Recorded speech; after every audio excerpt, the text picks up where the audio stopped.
Hello friends and adventurers! Today we delve into the biggest mod ever made for the Gothic games. 2 decades have passed since Gothic 1 was released, but that was not meant to be the end of the Gothic series. Lurking in the shadows, in a secret laboratory in a hidden forest in Poland, a gem was polished and released in 2021, namely, the Chronicles of Myrtana, Archolos.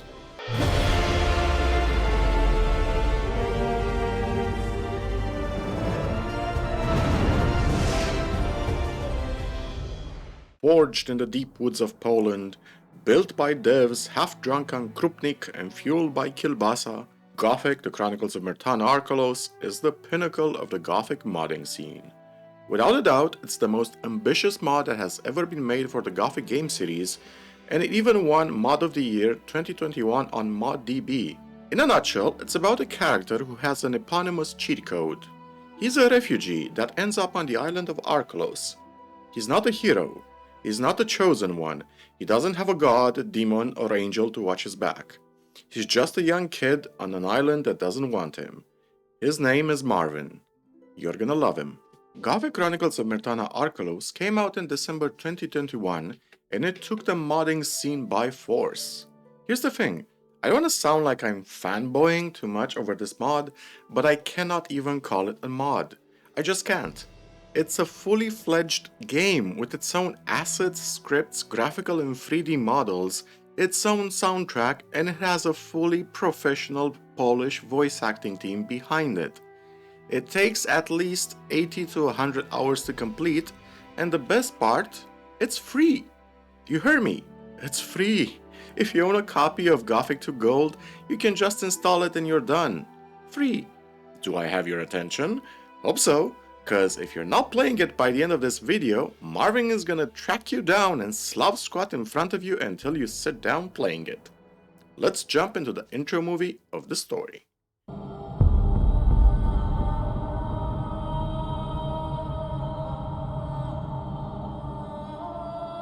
Królestwo Myrtany zjednoczone pod berłem króla Robara II. W ciągu długich lat swojego panowania Robar zdołał pokonać wszystkich wrogów królestwa, oprócz jednego. Wojna z orkami była niezwykle kosztowna, a wróg działał szybko i bezwzględnie. Z powodu przedłużającej się wojny gospodarka Królestwa Myrtany pogrążała się w coraz większym kryzysie. Rozwiązaniem tego problemu miało się okazać zwiększenie kontyngentu górników na wyspie Korinis. Przestępców skazywano na przymusowe roboty w otwartym więzieniu, nazywanym potocznie Górniczą Doliną. Tymczasem, aby przerwać aktualny impas na froncie, król wysłał całą potęgę swojej morskiej floty, chcąc jednym sprawnym uderzeniem uniemożliwić podbój niezwykle istotnych wysp wschodniego archipelagu. Niestety, admirałowie królewscy źle ocenili sytuację, a orkowie okazali się równie sprawnymi wojownikami na morzu, jak i na lądzie. Flota Myrtany w ciągu kilku godzin wylądowała na dnie oceanu, a cenę tej porażki miała ponieść stolica regionu, pobliska wyspa Archolos. Chcąc zachować kontrolę nad regionem, król nakazał konfiskatę każdego statku mogącego przemieścić wojska na front, w tym całej floty gildii kupieckiej Araxos. A każdy zdolny do walki obywatel, niezależnie od stanu majątkowego, miał wkrótce zostać wcielony do armii. To wszystko jedynie zaogniło i tak bardzo napiętą sytuację na wyspie. Archolos zaczyna wrzeć od wewnętrznych konfliktów wynikających z dużego zróżnicowania mieszkańców, a z każdym dniem na wyspę docierają kolejne fale uchodźców. Tymczasem na małej wyspie Londram dwóch braci szykuje się do ucieczki na Archolos. The story is set at the beginning of the Myrtana Orcish War. The Royal Navy took a big punch to the face, and the island of Londram is about to be lost. Marvin and Jorn, his brother, see the writing on the wall and decide to skedaddle. The story sets the tone of desperation for Marvin and Jorn, as they are seen digging up a grave, which is later revealed to be their mother's grave. The grave contained a valuable amulet, which they used to barter passage to a shady, grinning smuggler. They arrive close to the shores of Archolos, and here we start the adventure. We start the game on a ship. Time spent on the ship, you meet your fellow crew members. Chatting with them is fruitful, for each of them teaches you the basics of the game. You learn cooking, a bit of combat, lockpicking, and arrow making. This is weaved so elegantly with the dialogue that you don't even feel it's a tutorial. Someone is feeling sick, so they ask you to cook them a nice meal. Realistic. One of the smugglers stole the belongings of a woman, and she asks you to retrieve it. Realistic. Eventually, we make our way up on the deck, but lo and behold, the captain doesn't want to put to shore for fear of jagged reefs, and it seems he's not intent on keeping his end of the deal either. Seems one of our crew members pocketed an amulet that was meant as payment for the captain. So he unceremoniously has us walk the plank to shore. This goes as expected. A few of our mates drown, and we barely make it ashore. Welcome to Archolos.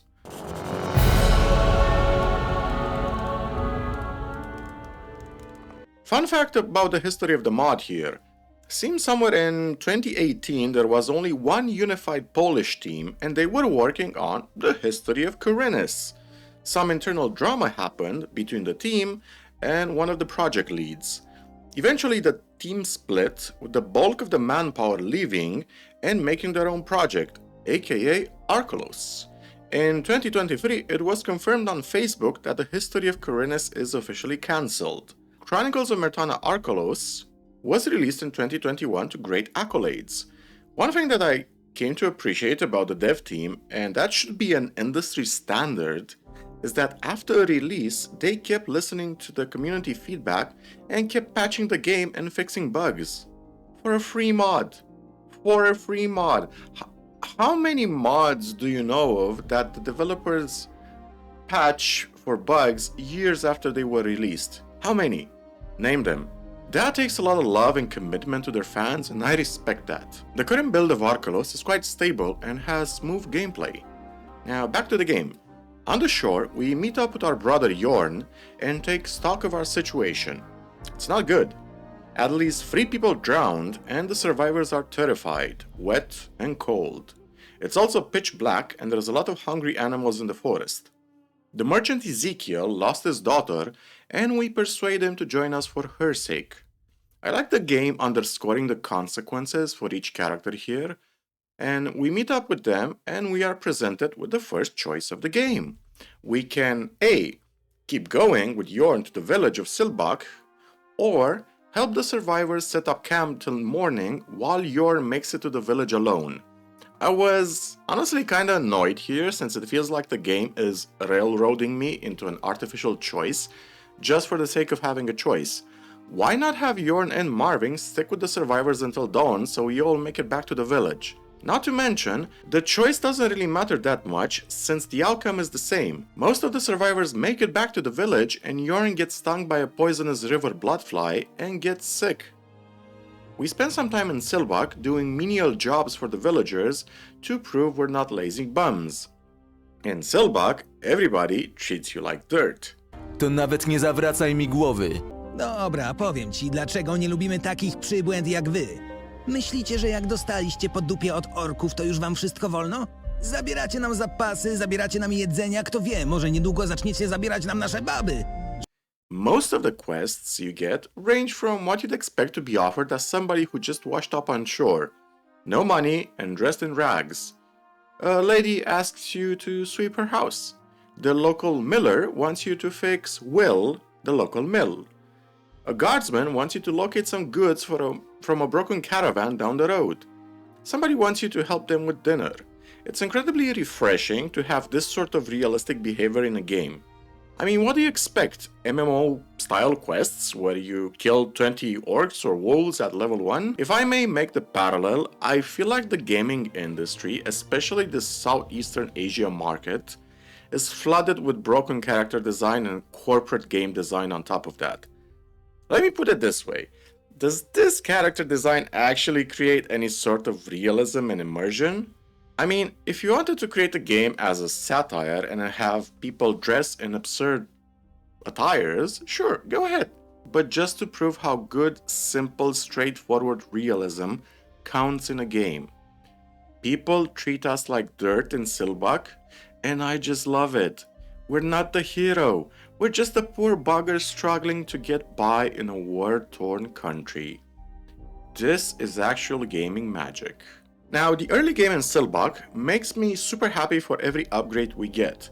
We find a ring, dopamine hit. We find an amulet, amazing. We read a book set about the history of the village and get a permanent health bonus for being patient with the lore. Perfect. It was exactly like that. Every time we finish a book, our health increased. Brandon Sanderson fans would look like Giga Chads. Now, Silbach is basically a masterclass in how you do exposition, an immersive game tutorial, and foreshadowing for the rest of the story.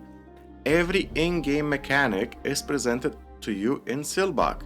A guy wants you to test a recipe, so he asks you to cook it. That way you're introduced to cooking. A woman needs help cleaning her house and she gives you a broom. Thus you're introduced to sweeping.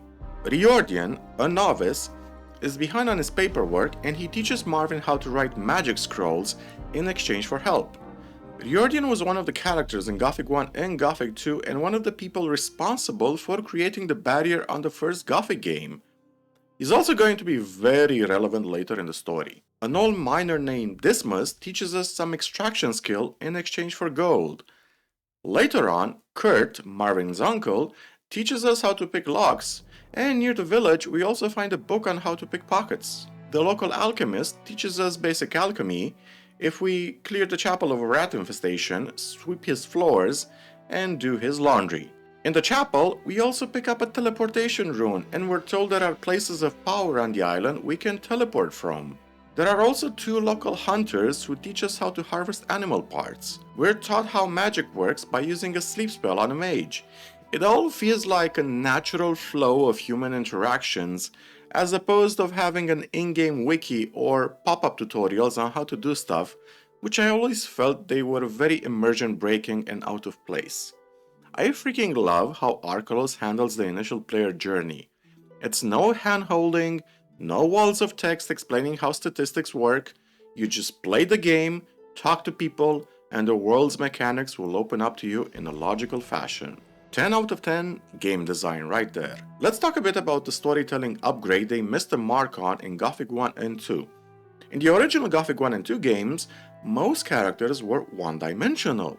They had no real character arcs, no changes, no growth, and no real development. Here, we get familiar with our fellow survivors and track their progress throughout the game.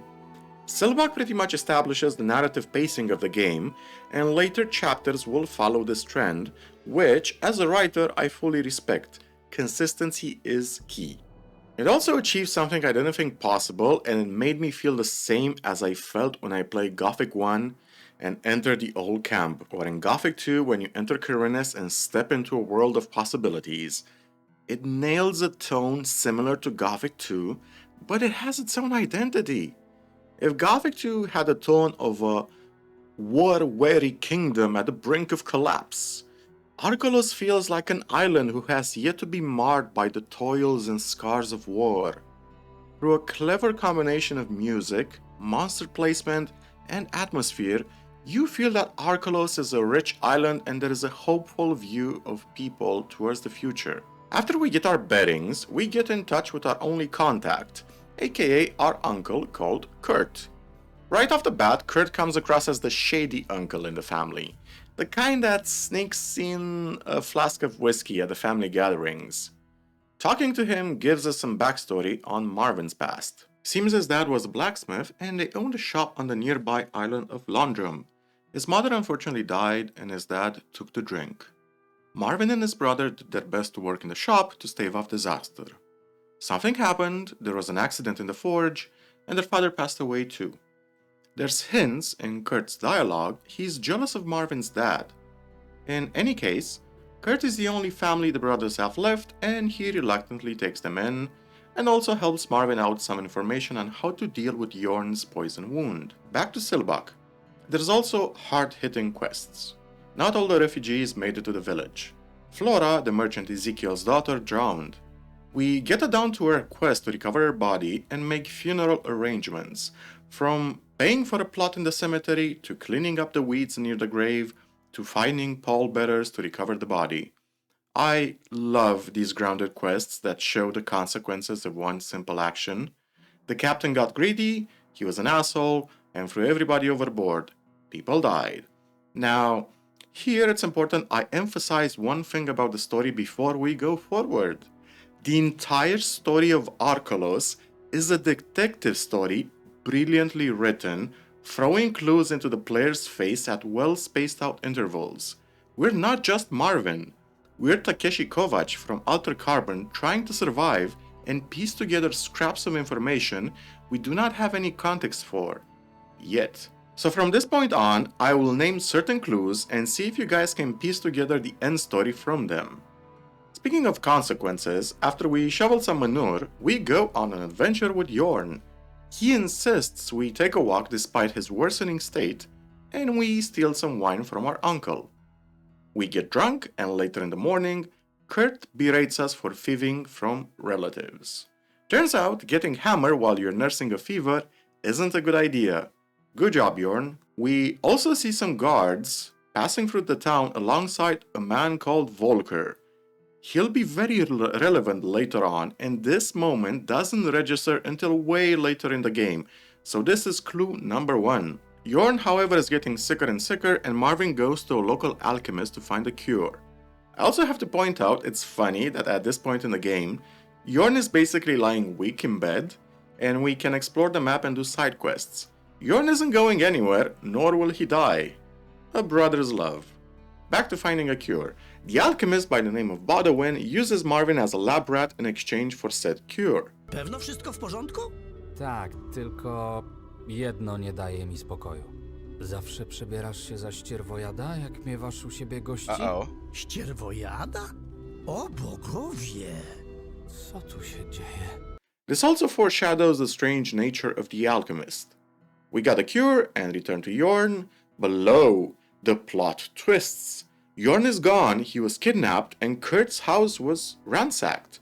Our Uncle Kurt informs us that Yorn was taken by a huge mountain of a man, accompanied by a slim person clad in dark leathers.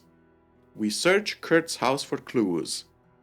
Remember how I said that the quest design in Silbach reinforces certain mechanics, like sweeping dirt piles? Yeah, in my playthrough I completely forgot about it. If you sweep the clutter in Kurt's house, you find a mysterious ring that belonged to Yorn. Much later in the game, we find out this ring set everything into motion. Remember this ring. This ring is Chekhov's gun. Also, in my first playthrough, I completely missed it and thus missed some explanation on why Yorn was kidnapped. You can go through the game without finding the ring, no worries. It's just some details won't connect without it. Thus begins the main quest of the game, finding and rescuing Yorn. Kurt says the best place to chase some leads is in the nearby city of Archolos. Now here I am compelled to point out, this is probably the weakest part of the story. In-game, we spend about 10 minutes with Yorn, so as a player we don't really form a connection to him. We don't really know who he is, other than a guy who got poisoned by a bloodfly and insisted on getting blackout drunk with stolen wine. Not a really good character description for him.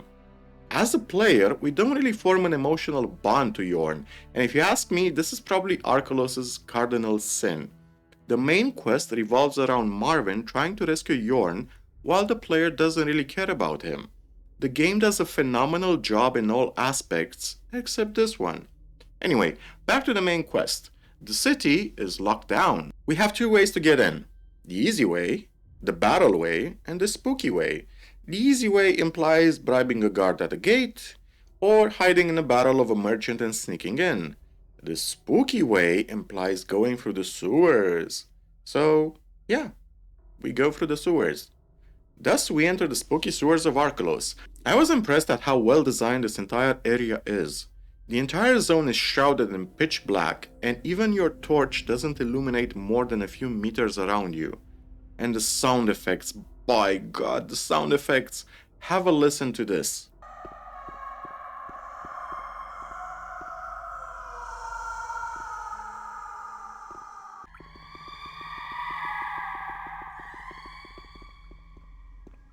Ooze dripping off the walls, the wailing of a banshee in the distance, the rattling of chains and manacles.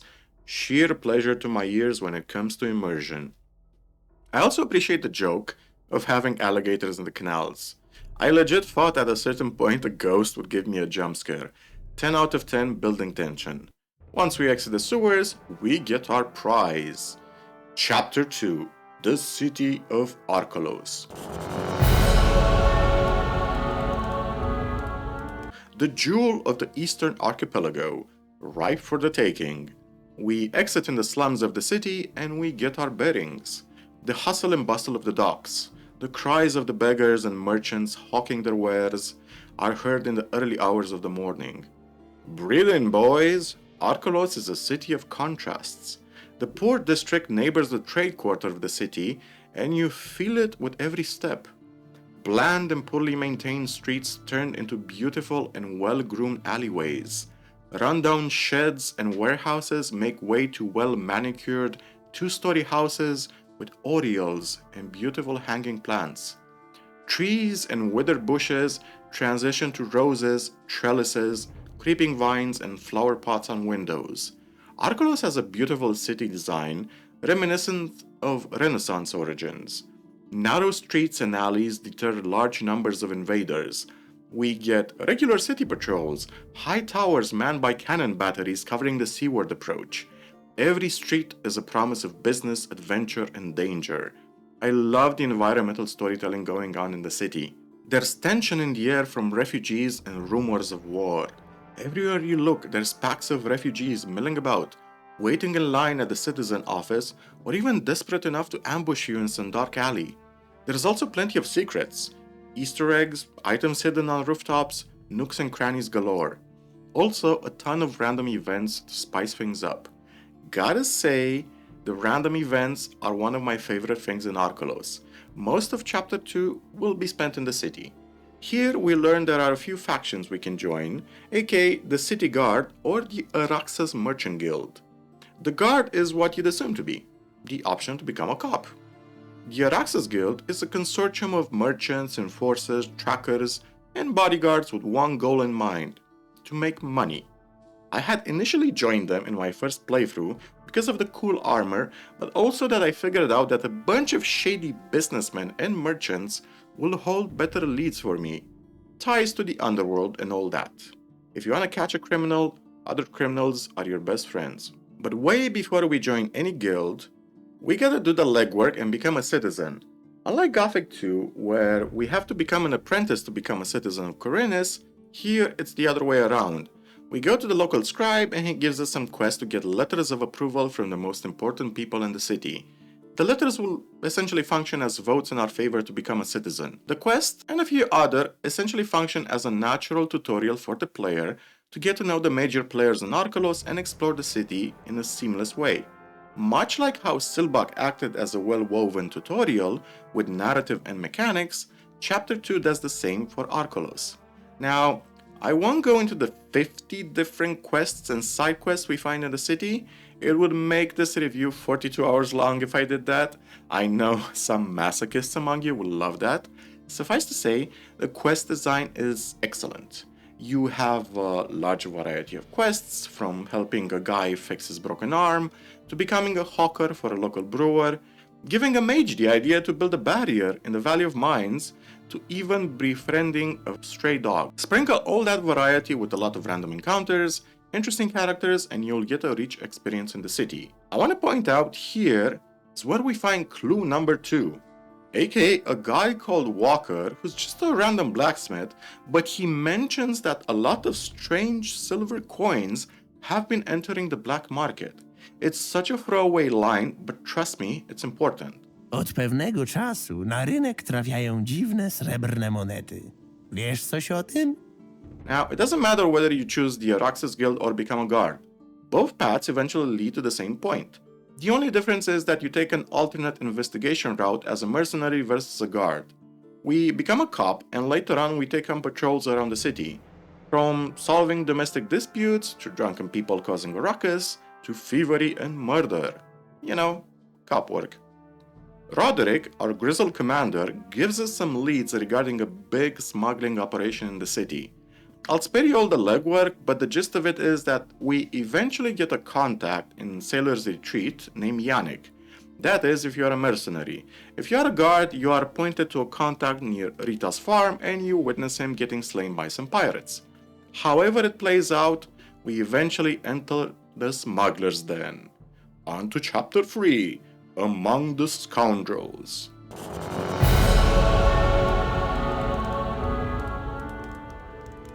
But unlike the friendly pirate camp of Gothic 2 or the uncaring bandits from Night of the Raven, these guys take security seriously. If we try to enter without a password, they quickly make short work of us. And this is chapter 3. This camp is what you'd assume to be, a wretched hive of deceit, scum and villainy, Gothic style. It really lives up to its name. While there are a couple of friendly faces around, most of the people here are grade A pricks. It's also an opportunity for the player to roleplay Marvin into a dastardly villain if he wants to. The camp is a collection of brutal smugglers, slavers, guard defectors, assassins, kidnappers, murderers, and cutthroats, all kept in line by one man, an old sea dog called Cortez. This bloody sea lord is a veteran of the seven seas, inspiring terror in his underlings through brutality and cunning. He also instantly kills Marvin if he ever says the wrong thing. Just like that, no preamble, straight up slaughters him on the spot. Nie irytują takie darmozjady. Gin! Yep, it's a one-shot. Bye-bye. We're here to find more information about Yorn. To do that, for a time at least, Marvin has to become a scoundrel himself. Cortez will throw some jobs on us, and they vary depending on whether or not we're a guard or a mercenary. The jobs seem to be more bloody if we're a mercenary. These jobs range from simple reconnaissance to murder and outright engaging in enslaving helpless women. Do we get an actual choice on how to handle the job? Yes, I actually chose to keep Marvin's conscience clear. It's noteworthy here that eventually we run into Beckett. Remember Beckett? The smuggler pirate that threw everybody overboard at the start of the game? Well, yeah, the genius managed to run into orcs and got his ship sunk. One of the most satisfying moments in the story is here. Beckett is shit scared of telling Cortez he lost the ship to orcs. So, of course we do the humane thing. We get the option to take revenge on Beckett, and oh boy, do we take it. AKA, we tell Cortez Beckett managed to lose the ship to orcs, which leads us to dealing with Beckett. Once we fight him and he drops dead, we can actually recover Marvin's amulet. Remember that amulet? The one Marvin and Yorn dug up from their family grave to pay passage from the boat? Yep. Nice detail there, by the way. There's rumors I haven't verified of a secret ending related to the pirates. Presumably, if you cozy up to Cortez, play nice with the smugglers, later on you will get a choice to sail away with them.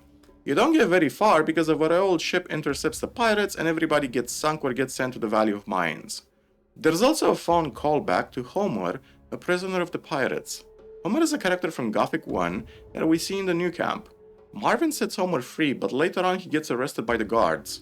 It's amusing that Homer straight up tells Marvin to "Stop helping me, man, you're making things worse." Ty po prostu przynosisz pecha. Mówił ci to już ktoś? Wolę nie ryzykować, że twoja następna interwencja zakończy się moją śmiercią.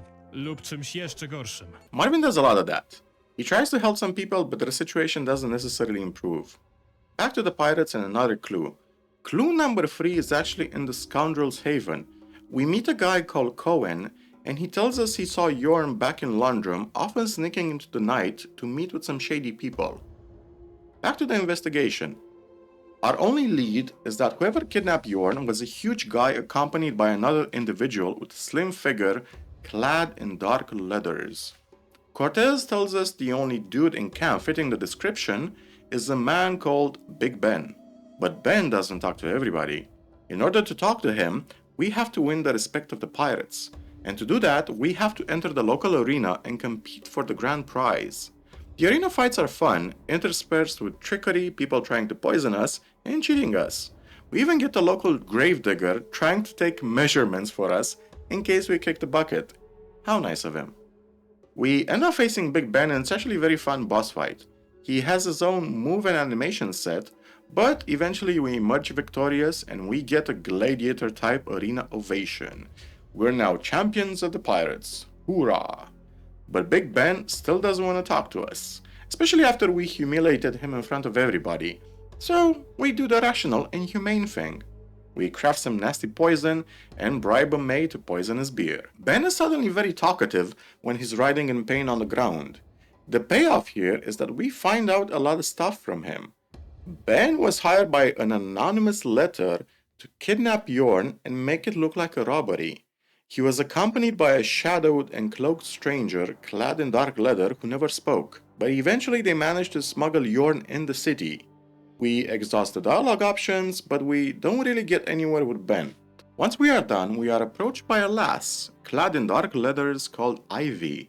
She tells us that her boss has an offer of employment for us and Marvin seems to have potential. She tells us to meet her at the usurer's house in the city, aka Mr. Volker. Once we approach the city gates, we find out trouble has been brewing. After talking to people around the city, we learn that there's a third important player beyond the guild and the guard, namely Volker the moneylender. His rivals call him the usurer, a pejorative term born out of fear and jealousy. From what we gather in the city, he's a growing third power in Archolos. Many people despise him for buying out large areas of real estate in the city from defaulters, but just as many people love him and are grateful for his acts of charity and giving employment for the needy. On top of everything, new boats have sailed into the harbor carrying the last bit of news from Londrum and a huge wave of refugees. Londrum, Marvin's island home, has fallen to the orcs. The city is now flooded with refugees piling the streets. Both the guard and the guild can be seen around the city tending to the refugees, trying to give them food, shelter, and deal with the crime wave of hundreds of desperate people just trying to survive. And if that wasn't enough, one thing is on everybody's mind now. Somebody tried to assassinate Volker in broad daylight. Now, whether you are with the guard or with the guild, both task you to get to the bottom of this. When we first meet Volker, the first impression of the man is that of a likable, charismatic, and patriarchal figure. Chatting with his employees, we find out that they speak very highly of him. He kept the same servants on his payroll, even if they were getting old and were slower in their tasks. He's loyal to his people and they love him in return. Marvin expresses his desire to find his brother, and Volker seems to express genuine concern and promises to help Marvin in exchange for his aid. Volker informs us there's a shadowy organization that was responsible for the assassination attempt. The same organization seeks to destabilize Archolos and sow chaos and confusion. Volker claims he has been fighting them for years with no avail. We get a few leads about the assassination, such as a potential suspect, a crossbow bolt, some flyers, and blood on Volker's wall. Now, what follows is a lengthy investigation-style questline, which is really fun, but the most important lead is the crossbow bolt and the flyers. If we investigate the flyers, we eventually find a hideout of a sort of revolutionary figure attempting to agitate the populace against the nobility. He really isn't that interesting. What is interesting is clue number 4 here. The clue is that Wenzel, the local scribe, said he got paid in a big bag of silver coins to print agitation leaflets for a mysterious buyer. This will be important later on. He also mentioned somebody recently came to him with a stolen book from the city library. The book was called The Noble Bloods of Archolos, and the thief wanted to make a copy of it. This seems like a throwaway line, but trust me, it adds to the plot later on. Back to investigating the bolt. The bolt was embedded into Norman, one of Volker's new people. A friendly and idealistic young man. Norman simply got in the way by accident between the assassin and Volker, and now the crossbow bolt is in Norman's body. If we go to the cemetery, we get a nice moment where we see Norman buried and a cool reference to Dylan Thomas's Do Not Go Gentle into That Goodnight poem. Nie wchodząc cicho do tej dobrej nocy. We also meet up with Sax, one of Volker's top lieutenants, overseeing the burial. Clue number 5 is actually here. Sax takes a good look at Marvin and says in passing that Marvin reminds him of somebody he recently met, but then he quickly changes the subject. Complicates things. We need that bolt, and the only way is to get it out of Norman. So we wait until midnight and we dig up poor Norman's corpse like the awful grave robber we are, without any decorum. Poor Norman, you're a good kid and you deserve better. What follows is that Marvin interrogates the local blacksmiths about the bolt. The metallurgical analysis indicates the bolt is alloyed with silver and is constructed with barbs specifically built to pierce minecrawler plate. Clue number 6 is actually here. A clever player that has kept track of the lore snippets we find in the bookcases around will know that silver is a very rare material in the kingdom. Deposits simply were never formed or they were never discovered. Chapter 4: A Heart of Stone.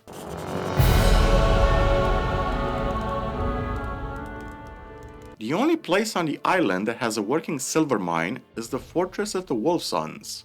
So we go there. But before that, I want to segue into a cool tangent. In the city, we come across a royal guardsman that approaches Marvin. The guard is called Lutz. I like to call him Lutz the Putz. We find out he is a royal guard that was a herald for the local emissary of the king, who is en route to collect the taxes and evaluate the situation on Archolos. This guard gives us a quest to hook him back up with his old flame, a woman called Marfa. We initially meet Martha in Silbach, and she's the definition of a shrew. What follows is a quest to get food, a romantic place, and the singer to get Martha and Lutz a romantic night together. A lovely cutscene deploys showing that the developers had some romance in mind for the story, and it's a nice break from all the depressing quests so far. Modlę się, byś mógł jak on znów szeptać pod niebem. Słyszę płaczącej rannej rosy krople dwie obiecują bliski dzień, w którym odnajdziesz mnie.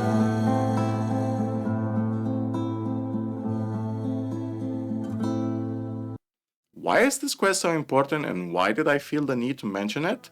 It's a side quest, but after we finish it, we talk to Karen, the singer we hired for the event.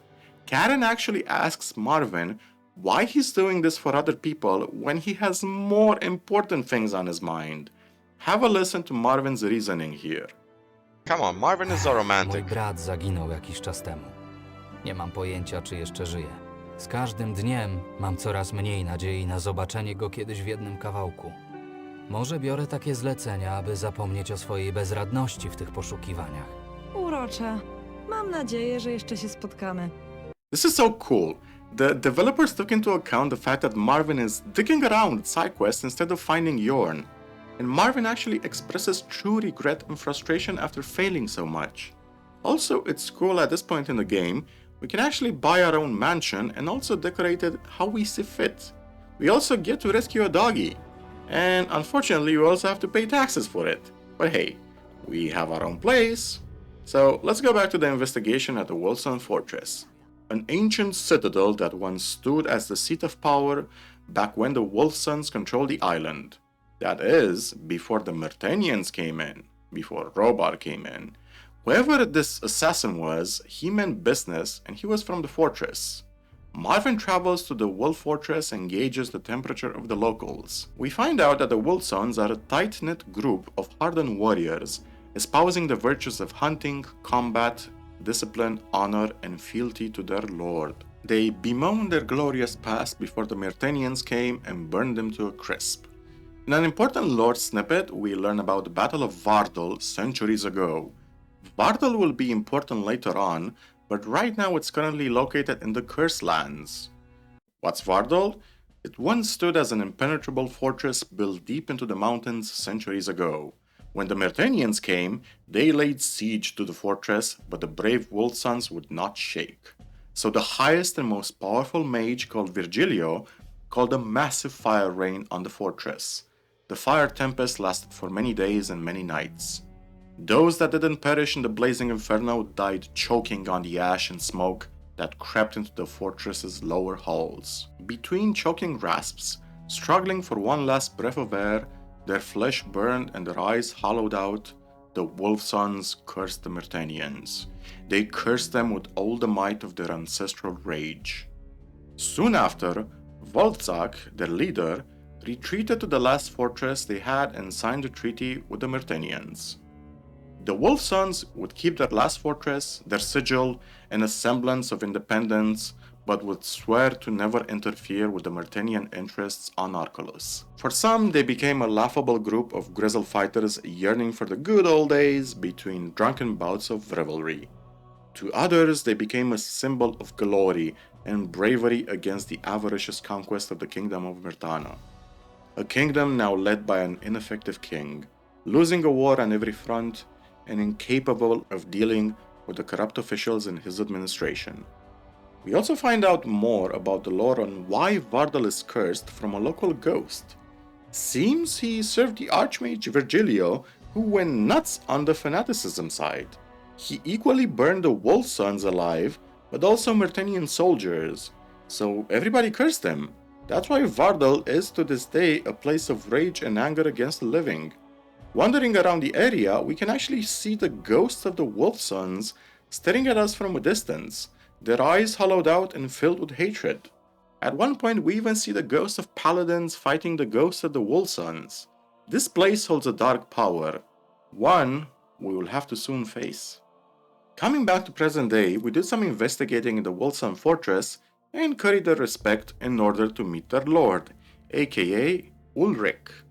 Once we enter Ulrich's main hall, we briefly meet Ramsey, the Lord of Silbach. This is another clue. Clue number 7.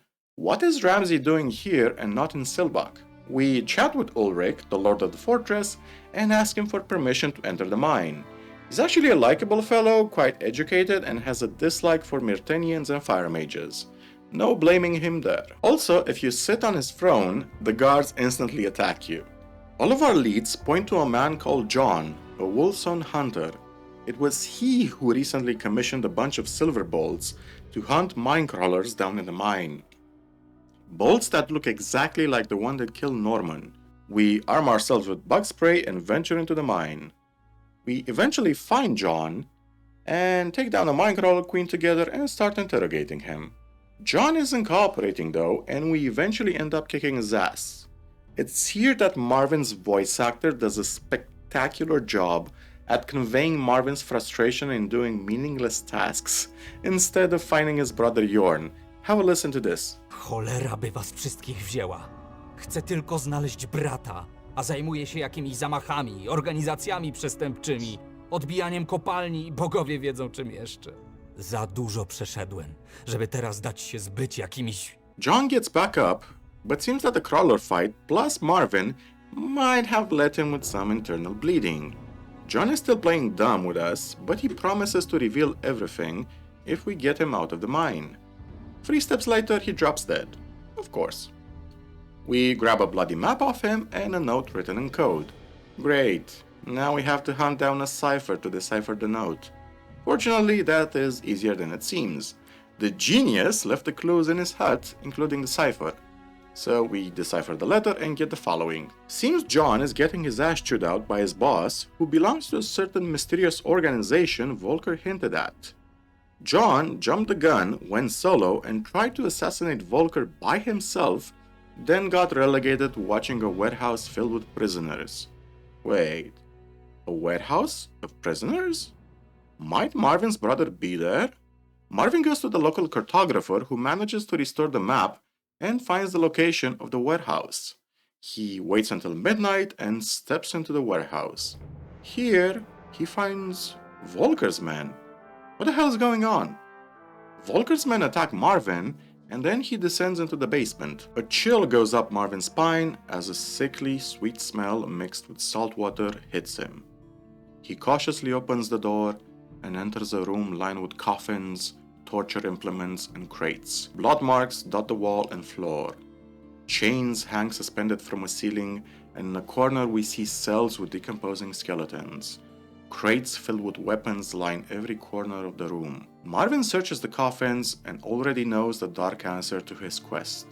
He opens the last coffin and sees the body of his brother. He breaks down and weeps. Poor Marvin. Poor Marvin. Oh man. Poor guy.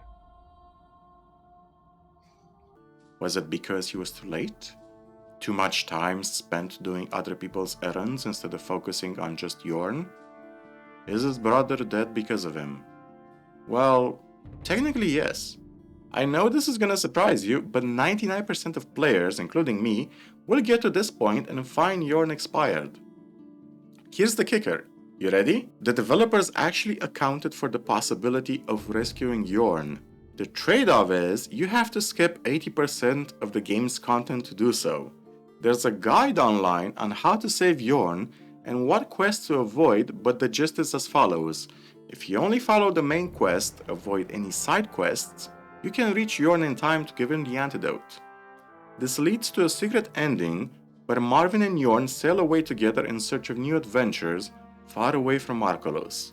Very cool of the developers to add an ending 99.9% of players will never find. But back to our current predicament. Sax, one of Volker's lieutenants, pops into the room and is surprised to see Marvin standing above his brother's corpse. Marvin pulls out a crossbow and starts interrogating Sax, but to no avail. Seconds later, the door bursts open, and here we see our future best friend. We have a Mexican standoff with a new stranger pointing a crossbow at Sax, while Sax is pointing a crossbow at him. This new guy is called Kessel. Time for clue number 8. Before we get to this point, if we ever visit Silbach in chapter 4, there will be a villager that is standing in the middle of the marketplace, staring directly at Marvin. If we try to talk to him, he ignores us. This is Kessel in disguise, trying to figure out who Marvin is and what his intentions are.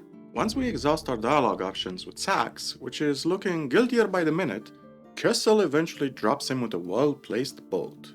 Kessel says we have to skedaddle before more of Volker's men show up, and he promises to enlighten us about everything as soon as we get out. We do learn one thing from him though. Kessel is a member of the Ring of Water, and not just a member, he's the leader of the Ring of Water. He was tracking Marvin and Volker's men in the hopes of rescuing his own people held prisoner by Volker. What a twist. We've been working for Volker against the interests of the Ring of Water, all the while the clues we've picked up so far indicate Yorn was also a member. On top of that, we find a note near Yorn's coffin. The note shows how he was interrogated 5 times with various brutal torture implements, and he didn't squeal even once. Yorn went out like a badass, giving Volker the finger. Marvin will remember this. We meet up with Kessel at what's supposedly one of their hideouts, a shack above Silbach, but we have another disaster. From this point on, the plot twists come so often, it's impressive. The hideout of the Ring of Water has been destroyed, the remaining members killed, and the last survivor turns out to have sold out his friends. Kessel turns to Marvin, and they get ambushed by Volker's men.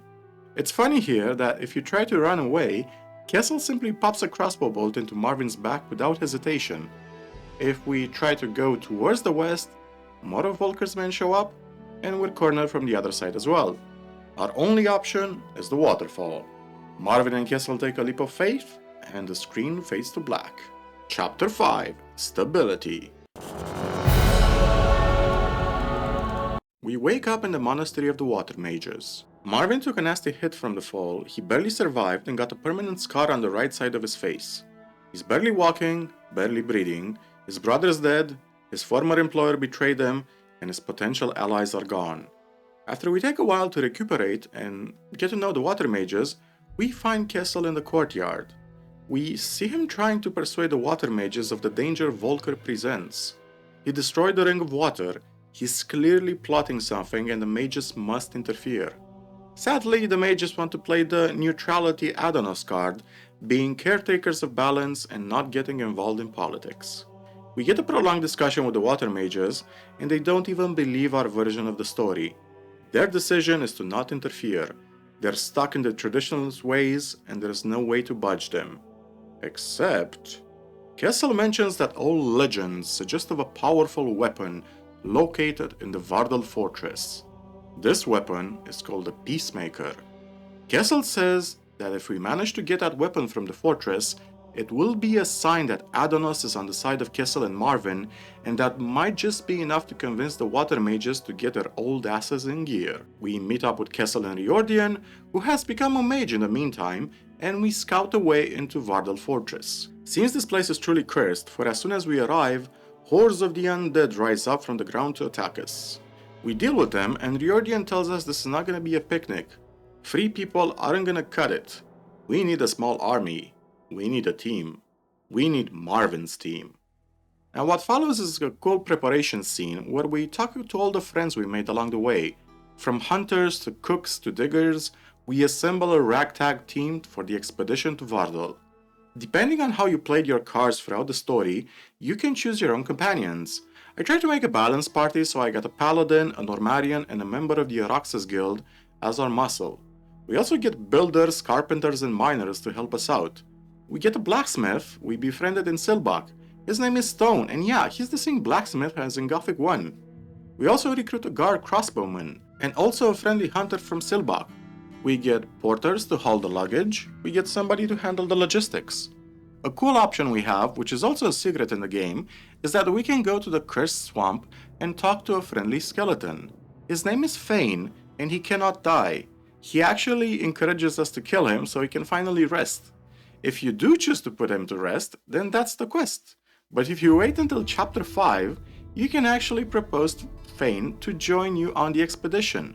As soon as he shows up though, this happens. Chciałbyś wziąć udział w wyprawie do grobowca Wolfzaka. Nieumarły zrzuca z siebie klątwę w miejscu pełnym przeklętych nieumarłych. To brzmi poetycko. Cóż, zobaczę, gdzie to miejsce się znajduje i tam się spotkamy. Let's quickly talk to Fane. Znalazłem go na bagnach. Został w jakiś sposób przeklęty i nie mógł umrzeć. Pomyślałem, że to świetny pomysł zabrać nieśmiertelnego na tak trudną wyprawę. To niewiarygodne, ale nie wyczuwam, byś próbował mnie okłamać. Cóż, trochę mi głupio, ale chyba jednak dobrze, że tak to się skończyło. W końcu jego cierpienia nareszcie się skończyły. Sadly, we cannot bring an undead with us. Shame. Would have been cool to see Fane handling himself against the undead, plus the conversations with the other characters. Now, I like to go on a small side rant here and say that I am intentionally skipping the plotline of the King's Emissary, aka Grayson. While interesting by itself, it mostly revolves around Marvin doing favors for Grayson, including dealing with the orc landings on Archolos. The idea is that Grayson has enough authority to stop Volker. The problem is as follows. The orc scouts were just the tip of the invasion, so we now have orc commanders and landing parties on the island. After we do all quests for Grayson, he promises to take Marvin back to the mainland and hear his side of the story. But lo and behold, just as Marvin shows up to the city hall, Grayson already left and Marvin was too late. He did leave a note for Marvin saying he was sorry they couldn't catch up to each other. Also noteworthy that regardless if you're a guard or a guild member, both turn out equally worthless in helping Marvin locate Yorn, even worthless to stop Volker, even when we present evidence. We actually get a chance here to permanently leave our guild and later on join the Ring of Water. On top of everything, if we venture into the sewers, we find the body of Kurt, Marvin's uncle. On his body, he has a note saying he was just trying to help Marvin and Yorn. Despite everything, Kurt actually cared for his family. Man, fate is dealing Marvin a whole load of crap in the span of a few hours. The icing on the cake is that now Marvin is without backing, and Volker's gloves are off. He's no longer operating discreetly. Everywhere we go on the island, we find hit squads of Volker's men ready to strike. If we walk around the city, we feel the tensions rising to a boil. The refugee crisis is getting worse, and we even see that throughout the island. Rita's farm, Silbach, everywhere we go there's more and more refugees. We even see a lot of random encounters of desperate people or refugees attacking and killing each other. The guard is losing control. Volker's men are prowling the streets in greater numbers.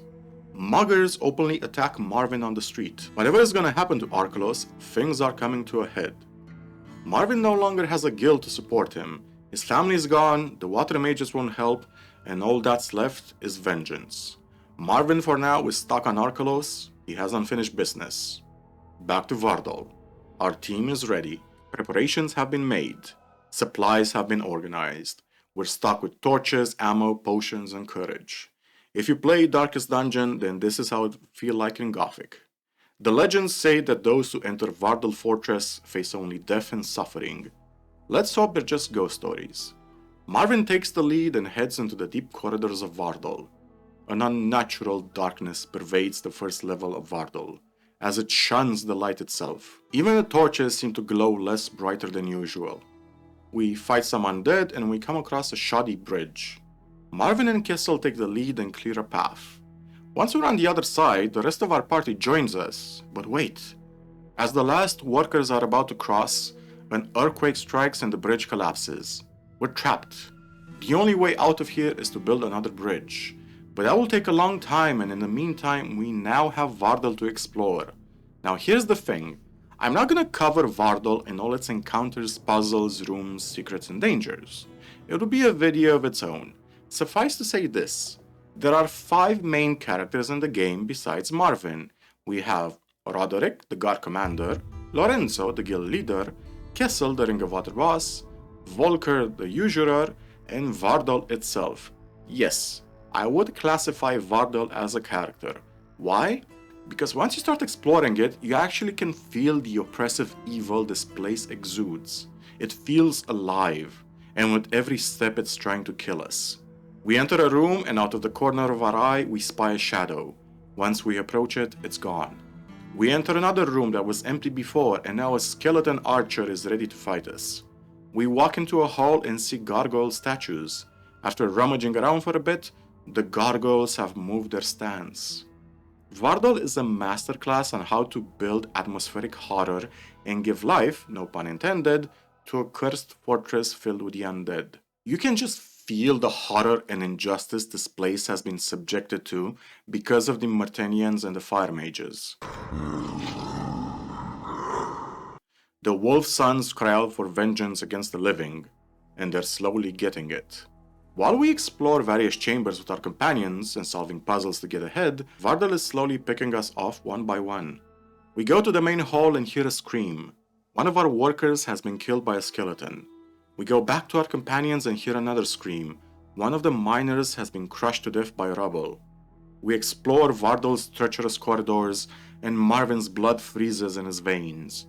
We find ancient notes and diaries of a party of adventurers that recently tried to plunder Vardal of its riches and secrets. They didn't get very far, for they were all slowly killed by shadows, undead, or simply driven mad by the oppressive darkness and unnatural cold. We weren't the first adventurers to set foot into Vardal. Let's hope we can make it out. We also get an ancient set of armor and a few weapon upgrades for every class. Stone gets to work on the armor while we keep exploring. That armor, when finished, is going to be the best armor in the game. Eventually, we make it to a trap room with Kessel, Marcus the Hunter, and Duster the Guard. This room is actually a greed trap filled with gold piles and chests of good loot. As soon as we enter the room, grinding gears trigger, and the stone gates slowly lower, about to trap us in. If we stay here to loot, we're dead. Marcus the Hunter is blinded by greed, and he refuses to budge. We manage to make it out of the room just in time before the stone gate closes. We're down to Kessel and Duster. We enter a small room that looks like a small shrine to Adonos. A few pews stand before the shrine, and above the altar floats a magnificent sword, bathed in glowing light the color of the sea. Below the sword is an unimpressive scale. Kessel is giddy with happiness. He prostrates himself at the statue of Adonos and reverently asks for divine blessing. He grabs hold of the sword, and then a moment later, a tidal wave of ice knocks Kessel and Marvin to the ground. Kessel slumps into a corner, feeling wretched and defeated. He feels this expedition has been a disaster, and he has led so many innocents to their deaths.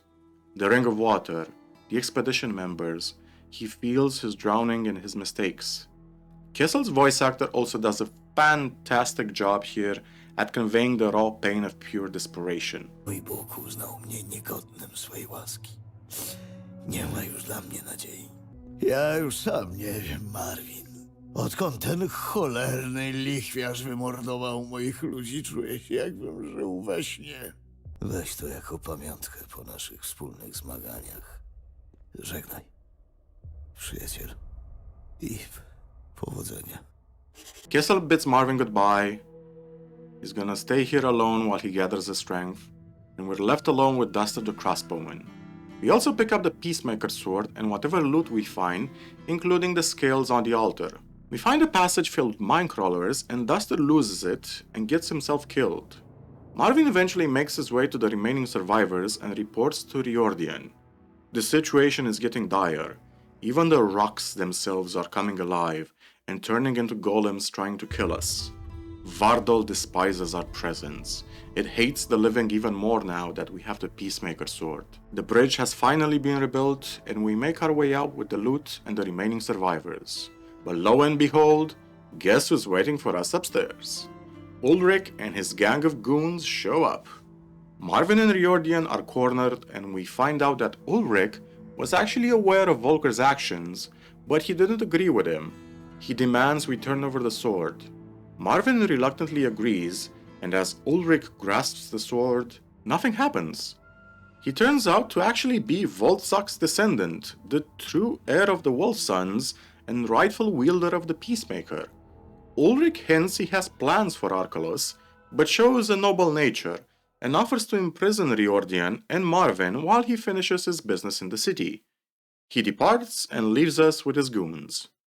Sadly, his men still remember Marvin killing John and blame him for his death. The Wolf Sons rush Marvin, but at the last second, Riordan teleports us out to the monastery. We report to the water mages, who finally get their asses out of their heads and start listening to us.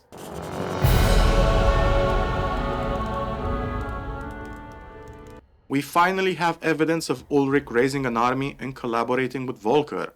After Marvin finishes his report about the Vardal expedition, one of the mages, by name of Ingolf, seems interested in the scales we found in the catacombs. We do some research in the local library, and ta-da! The plot twists again! Seems those scales we found were older than the Vardal ruins themselves. Due to a mistranslation of the first written history of Archolos, the Peacekeeper was never a sword. It was the scales all along. In the first history of the island, order was maintained through the power of the ancestral blade and the Peacemaker. Some genius scribe forgot to add the word "and" between the blade and the Peacemaker, so everybody just ended up assuming the Peacemaker was actually the sword. Not to mention that the legend about the powerful sword sounds so much better for storytellers and bards than some random scales. The scales have magical power to temper the most furious minds and help them see the light of reason and justice. Together with the sword, they have the ability to, and I quote, quench the fighting spirit of men, aka the ice wave that emanated from the sword. On top of all of that, the scales have the power to assess the true value of things, so every transaction can be truly fair. Real balance and diplomacy. Wow! So much sacrifice for these scales, but what will the water mages do with them? Will they use it to face off Volker, the governor, Ulrich, and other faction leaders in the city? Will they help the king and the orcs to the negotiation table? You wanna know what the mages are gonna do with such a powerful artifact? They're gonna lock it away so nobody can use its power. Holy Christ on a motorbike! That irks me so much, not because it's stupid, because it's the kind of realistic moronic choice that perfectly fits the water mages so far. Presented with overwhelming evidence, they choose not to use their power to avoid disaster.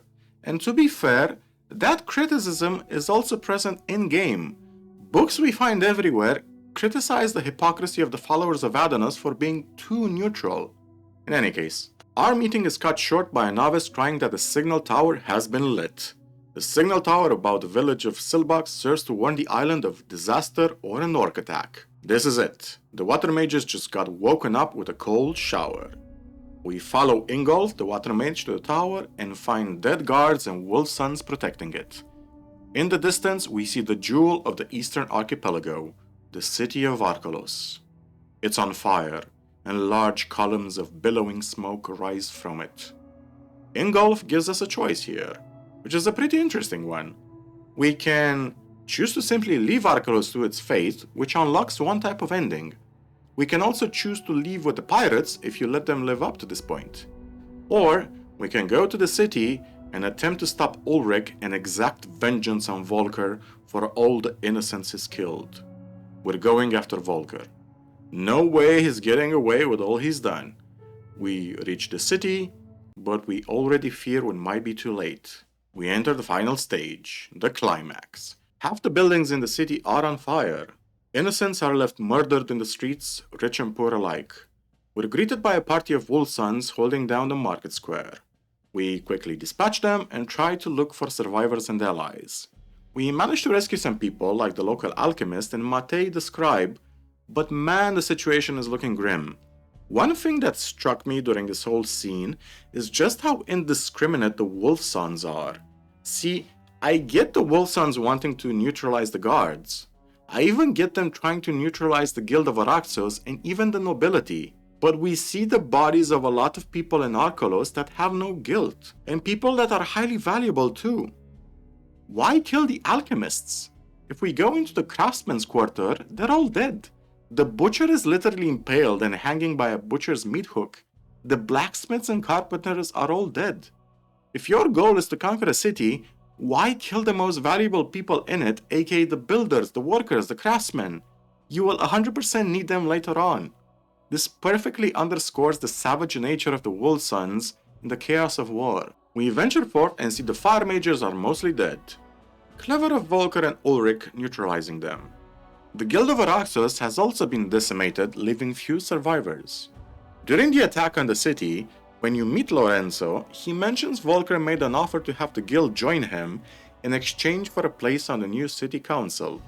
Fun fact, if you tell Javad in chapter 3, you know, the southerner you meet in the swamp to go to the city, he actually saved Lorenzo's life in chapter 6. Talk about playing consequences in the long term. We fight through almost the entirety of the Wolfson fortress throughout the city. People who were once our friends are now our enemies. We also find Ramsey in the upper district fighting on the side of Volker and Ulrich. Of course. We eventually reach the town hall square where a bloody battle ensues. Dozens of guards are in a pitched fight against Volker's men and Wolfsons. We hook up with Riordan and tip the odds in our favor. As we are about to enter the town hall, the gates are burst open and an ice wave dissipates right at their edge. We enter the town hall and all its inhabitants are frozen in ice, save one. Roderick, the grizzled commander of the town guard, is locked in combat with Ulrich. We join the fight and man, it's a hard one. Ulrich hits hard and the Peacemaker's sword occasionally emits waves of ice that lock Roderick in place and prevent him from helping us. But we specialized into magic, and Marvin shoots epic lightning bolts up Ulrich's wolf butt.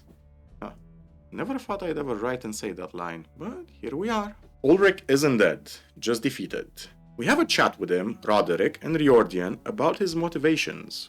He wanted a return to the old days when Archolos was an independent power, not ruled by a moronic king and a corrupt noble class. He saw the Myrtanians as an evil force, and judging by the lore, he isn't wrong. Why shouldn't Ulrich be pissed? The fire mages are corrupt, the kingdom is in shambles, and they brutally conquered Archolos. The fire mages rained fire on innocents and soldiers alike, and turned a big chunk of the island into a monstrous cursed land that warps even the trees and creatures living inside of it. I can understand Ulrich's motivation of feeling that he is the rightful ruler of the island. He's also the rightful owner of the ancestral blade and the heir of Wolfzak.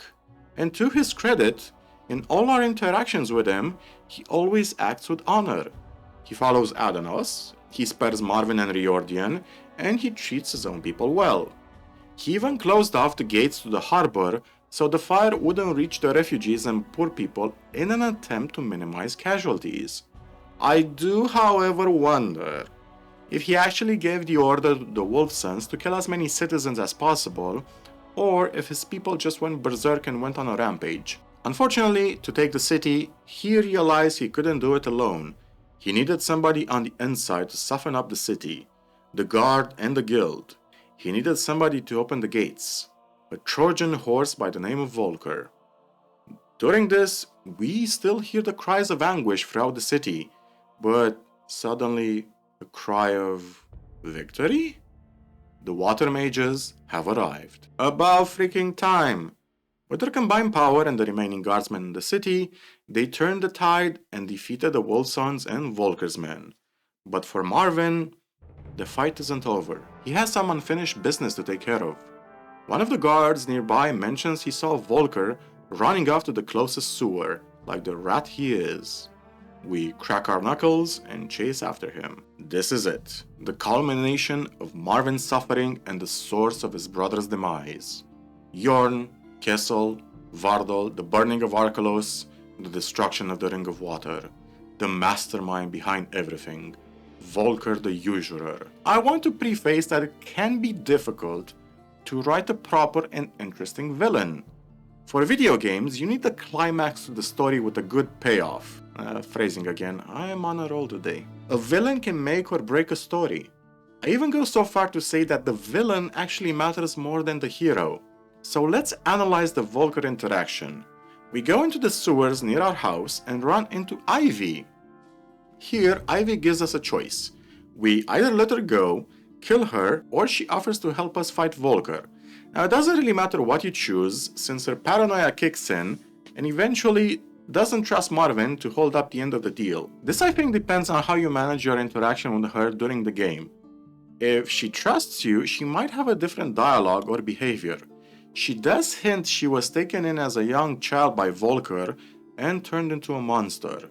So many innocents at Volker's feet. Time to handle the Usurer. This is between Marvin and Volker. This is personal. Marvin enters a circular chamber with a low ceiling. The smell of stale water and rotting wood floods the room. It's fitting, Marvin thinks to himself.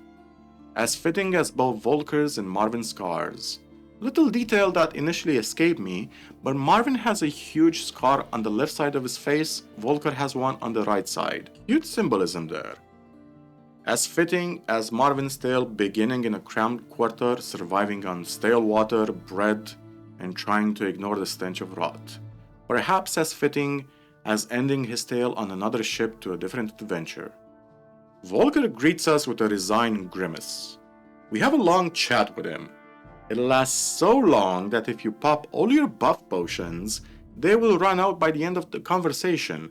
If that is by design, then clever girl to the devs. Volker realizes his plans have been foiled, but we finally shed some light on his motivations. Specifically, I want you to read and listen to this line of dialogue.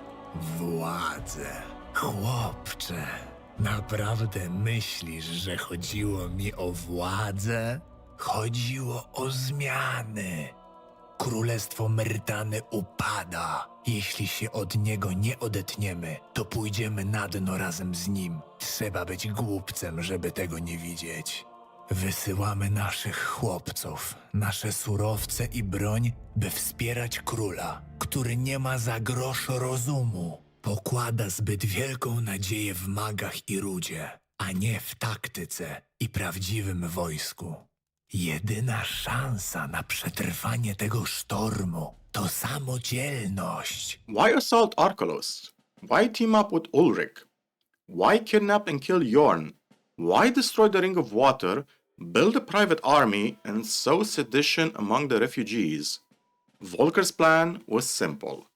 After the kingdom lost the fleet in the disastrous battle against the orcs, Volker saw the writing on the wall.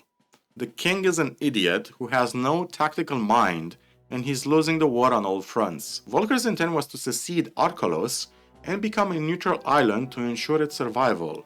And you know what? I actually agree with him. Throughout the game, we see how corrupt the nobility is. A prime example is the governor himself.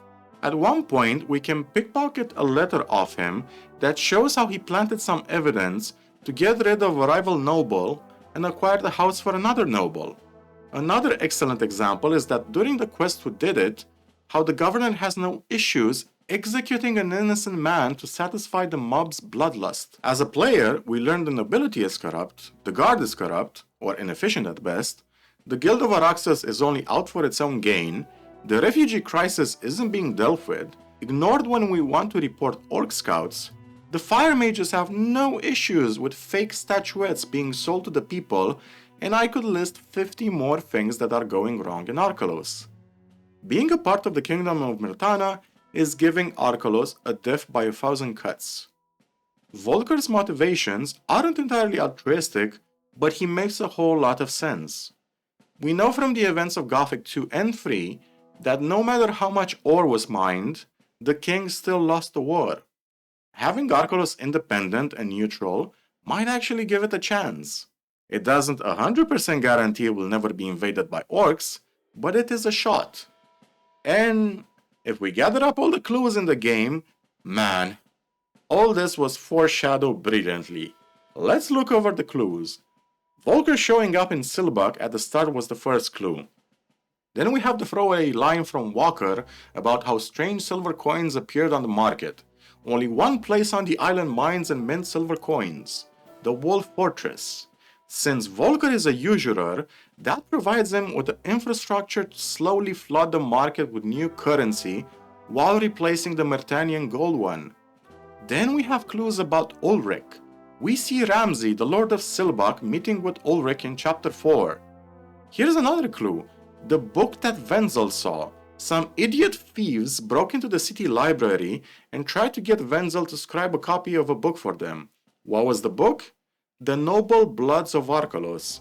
A certain someone, aka Ulrich, was looking for proof to legitimize his claim on Archolos, proof of his lineage. Also, during the quest Who Did It, when we go to Norman's funeral, Sax, one of Volker's top lieutenants, mentions that Marvin looks very similar to someone Sax knew, but he drops the subject. Also, if you do an Araxos Guild playthrough, you'll see a lot of quests and events where a secret power is sabotaging the guild. Shipments are going missing, couriers are being intercepted, and there's a random encounter in chapter 1 that points to Volker sabotaging and weakening the guild. Then we have the catalyst to all these events, the Ring of Water. The ring opposes Volker's ambitions, and he is shit scared of them. This is why Yorn was kidnapped. Kurt spots the aquamarine ring Yorn wears in chapter 1. Then Kurt goes to Volker, knowing that Volker pays a premium price for these rings. Everybody else just thinks that Volker is just collecting shiny trinkets, but he's actually on the hunt for Ring of Water members. Clever Volker. That's why he showed up in Silbach at the start. He met with Kurt to confirm Yorn had the ring. Poor Kurt was just trying to make a quick buck. Then Volker kidnaps Yorn, thinking the ring is sending reinforcements to stop him. Another clue as to what happened is when we meet Cohen in chapter 3. Cohen is an old friend of Marvin from Londrum, and he drops hints how Yorn was always sneaking off to meet with somebody in secret on Londrum. He was probably meeting with a Ring of Water contact. Then we have the last straw, Volker's assassination attempt. John, the Ring of Water outcast, went rogue and tried to kill Volker himself. This forced Volker's hand to accelerate his plans. Volker tried to get more control of businesses around the island. Hell, the entire questline at Valerius Vineyard is Volker's attempting to seize control of the most profitable business on the island. We even see one of Volker's men always keeping an eye on Vineyard. On top of that, by putting the pieces together, we realize John was the man paying Wenzel to print agitation flyers. John's plan was to rouse the populace against the rich, that is, including Volker himself. Clever John. Then in chapter 3, we see Volker's men sending criers, promising jobs and good pay to refugee and poor alike. Considering the terrible financial situation of the city, Volker is in the perfect position to quickly recruit en masse. Quality of recruits doesn't even matter. We know from the gravekeeper that half of the graves in the city are former mercenaries working for Volker. He has the money. He just needs cannon fodder. And another kicker to all of this, during the fight to retake the city, we find a note in Volker's house.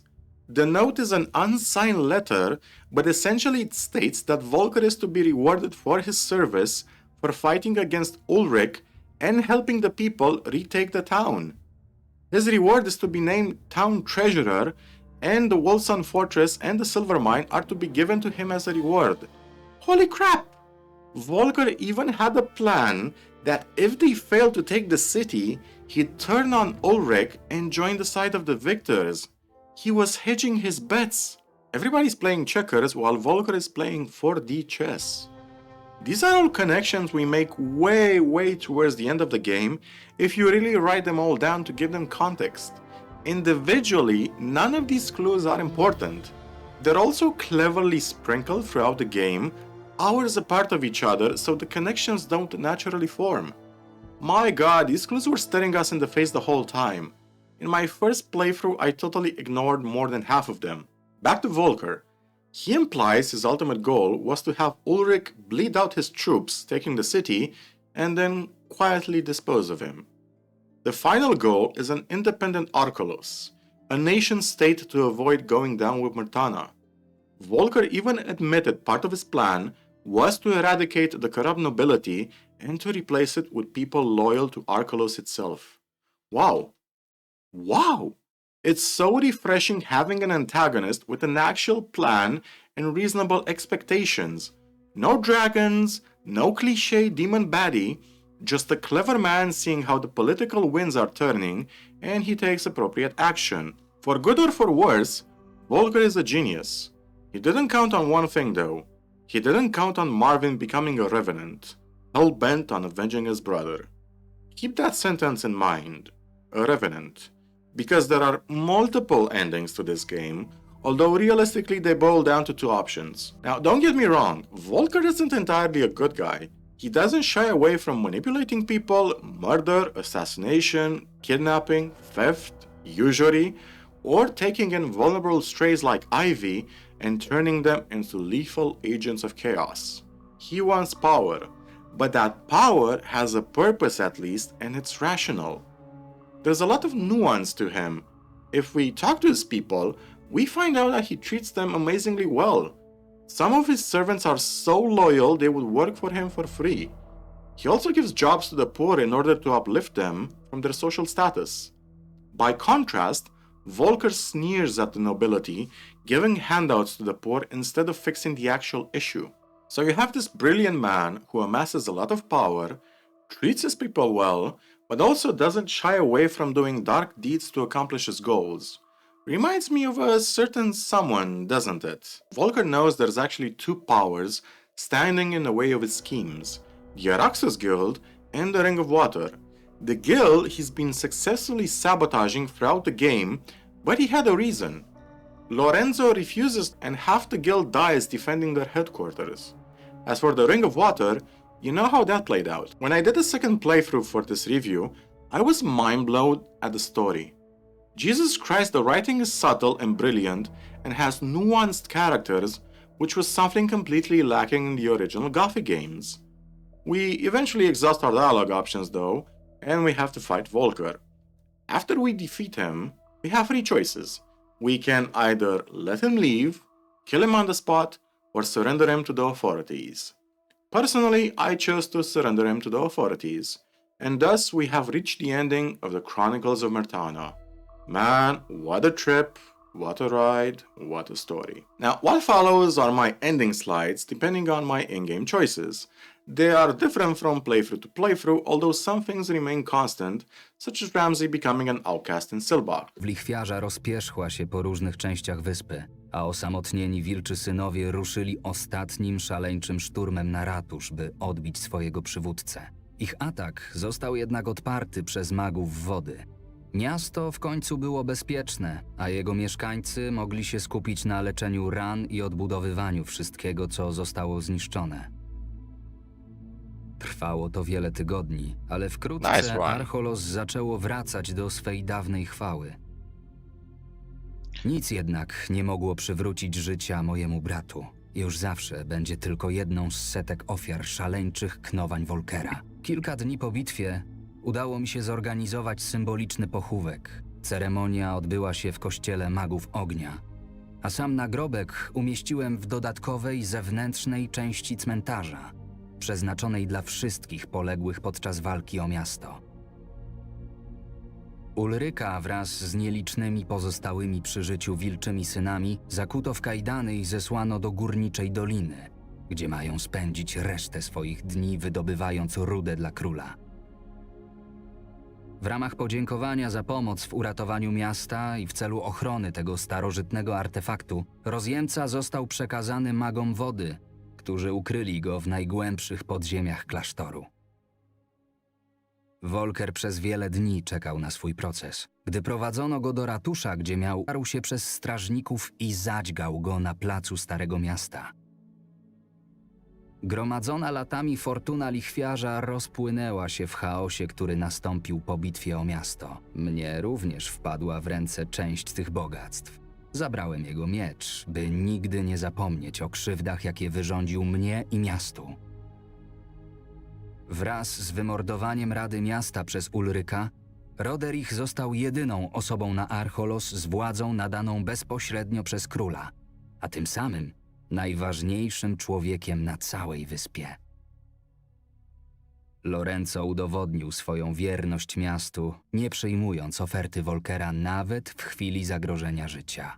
Wraz z Roderichem postanowili odrzucić dawne niesnaski i rozpocząć wspólną pracę w celu odbudowania Archolos.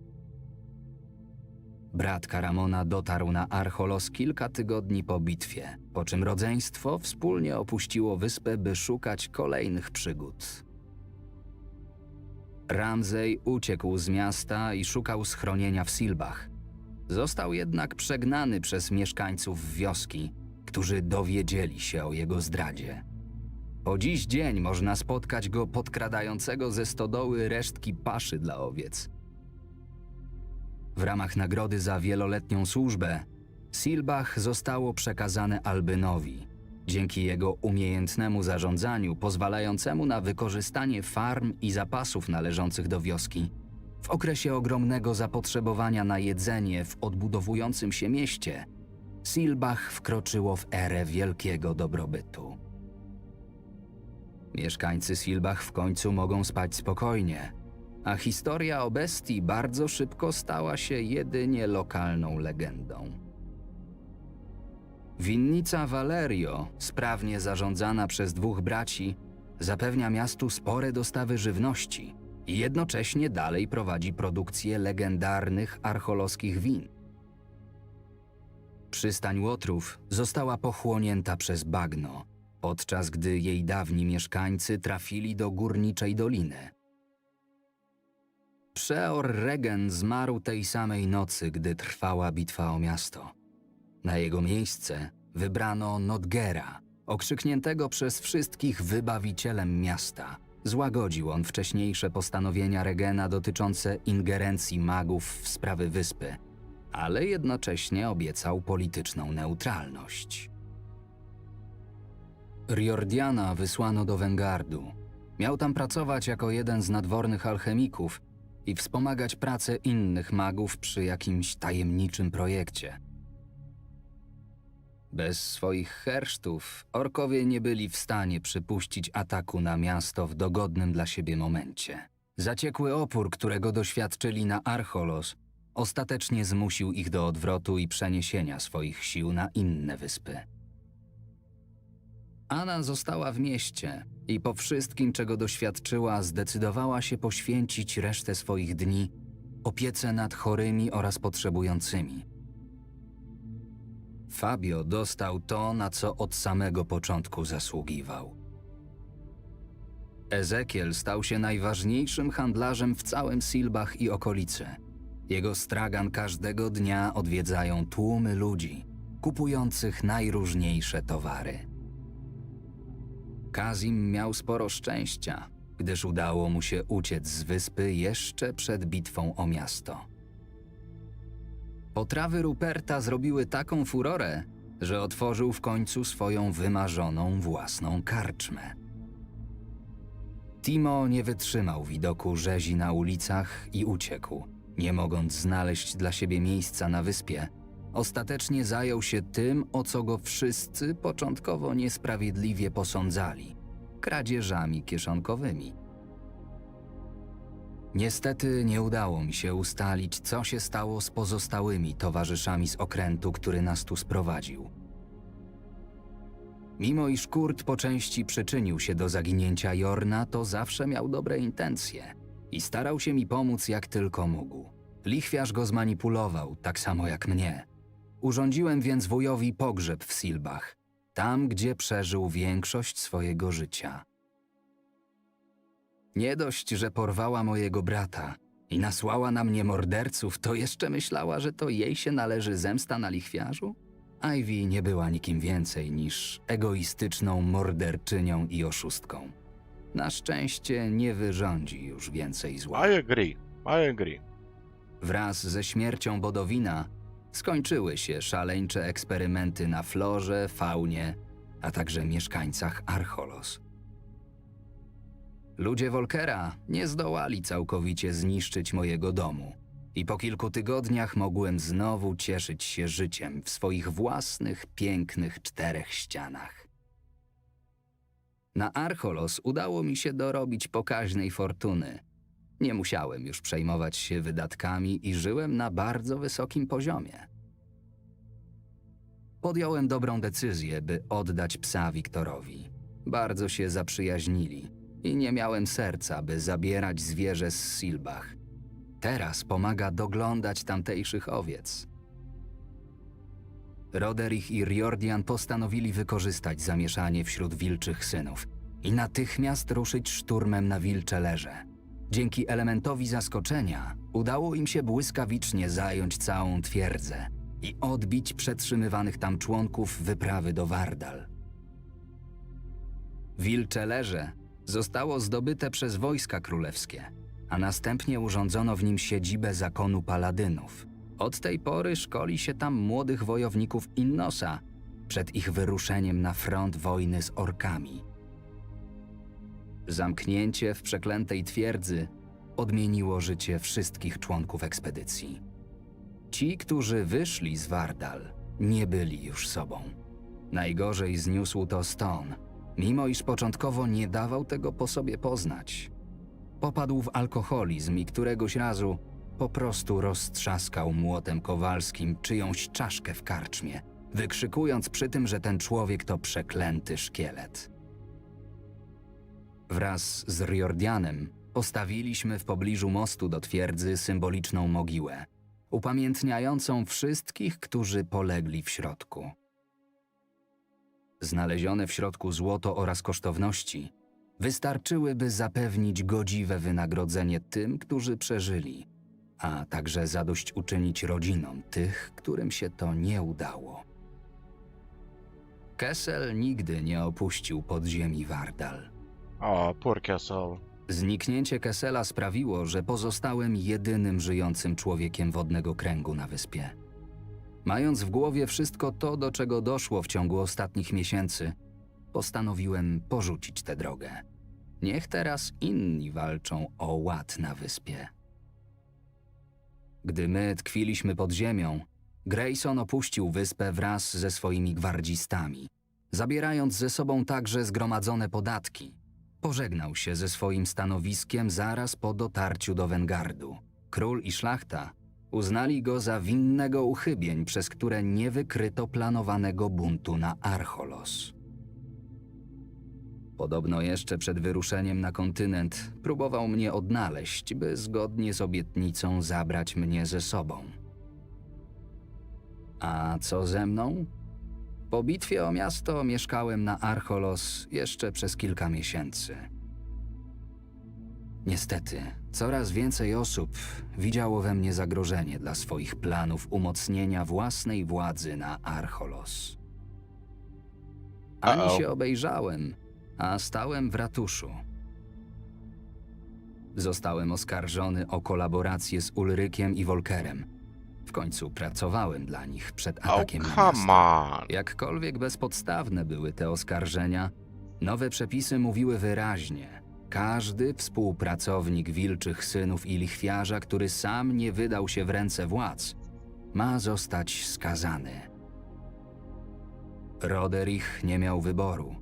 Będąc pod presją rosnących w siłę miejskich decydentów, mając przed sobą zmanipulowany motłoch sportu i chcąc zachować porządek w mieście, uznał mnie za winnego. Riordian był w Wengardzie, zajęty jakimś przedsięwzięciem razem z innymi magami. Nodger miał związane ręce przez swoją obietnicę ograniczenia ingerencji w politykę, a Grayson po utracie stanowiska nic już nie znaczył. Pomimo tego, jak wiele zrobiłem dla mieszkańców Archolos, nie miałem do kogo udać się po pomoc. Stałem sam naprzeciwko rozwścieczonych mieszkańców miasta, którzy potrzebowali kolejnego kozła ofiarnego. Jako okoliczność łagodzącą uznano jedynie moje wcześniejsze zasługi dla Archolos, co pozwoliło zamienić karę ze ścięcia na zesłanie do Górniczej Doliny. Zgodnie ze starym zwyczajem, Roderich w geście osobistego szacunku pozwolił mi zachować ostrze, które odebrałem lichwiarzowi. I tak właśnie trafiłem tutaj.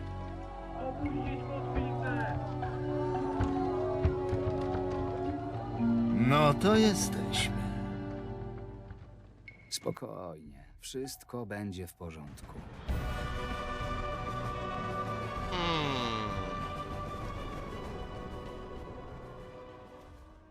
As for the endings, there are a few endings to Archolos, but essentially there's two of them. There's one where Jorn dies and another where Jorn is saved. Most people, including myself, will get the ending where Jorn dies. Now, if you want to save Jorn, this is how the ending looks like. Otherwise, you have the following three endings. When you talk to Ingolf, you can choose to not bother to save Archolos and just leave the island. Eventually, this is gonna land Marvin in the Valley of Mines. If you don't take out the scoundrels, then you get the option to leave with the pirates, but they get picked up by the royal fleet and Marvin still ends up in the Valley of Mines. Ending 3 refers to as what most players will choose. You go to the burning city of Archolos in an attempt to stop Volker and Ulrich, and you still end up to the Valley of Mines. The only ending where you don't end up on Khorinis is the one where you actually manage to save Jorn, but that requires you to skip about 80 or 90% of the game. Despite Marvin's sacrifices, the reason why he goes to the Valley of Mines is because the remaining corrupt nobility becomes jealous of Marvin's growing power and they start plotting against him.